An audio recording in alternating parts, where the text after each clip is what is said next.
Now, the way I'm actually doing it, you can probably, it's pretty obvious to see. I'm saying that all the potential pathways from the fish to the eyeball are all going to go through. Try to find it. Oh, okay. I'm saying all the pathways that they're hopping through the molecules.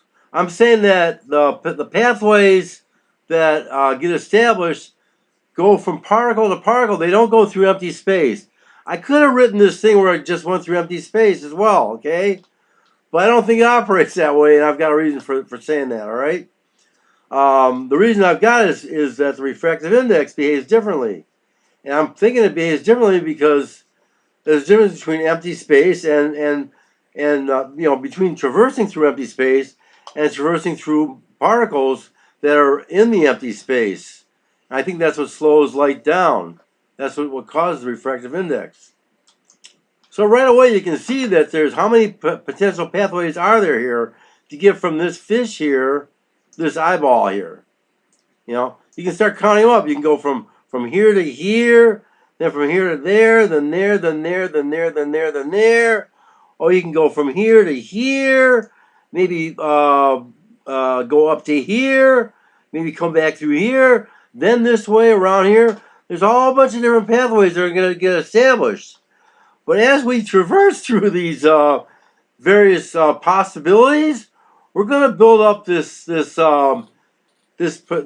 photon queue, and it's going to include all the potential pathways that are available.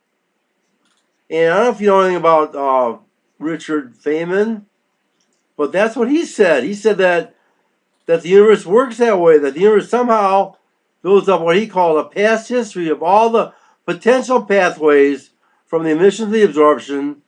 And he said at the time of the absorption, somehow the past history is all considered, and then the actual pathway is selected out of all the potential pathways, and that becomes the actual pathway. And all the other potential pathways, they somehow get deleted. They get removed from the universe somehow. That's how Richard Feynman says the universe actually works. I'm doing the same thing here. I'm building all my potential pathways, but I'm doing it in these data structures here, okay? Now, one difference between what I'm doing and what Richard Feynman is doing is that I'm operating in digitized space here.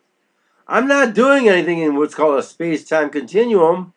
I don't even think that would be possible to do the computations for a space-time continuum. And in fact, if you look at the work of Richard Feynman, he says that when this process is complete and all these past history records have been somehow captured into a past history for the universe to then dissect, he says that they're there, but he says, Richard Feynman says, that there are an infinite number of pathways, infinite number from the emitting particle to the absorptive particle, okay?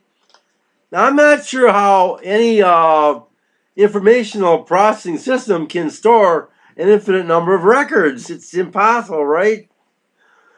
But I don't do that in my system. I'm doing it all digitally.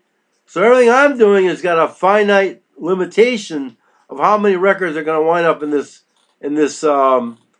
data structure that I'm calling the photon queue right here.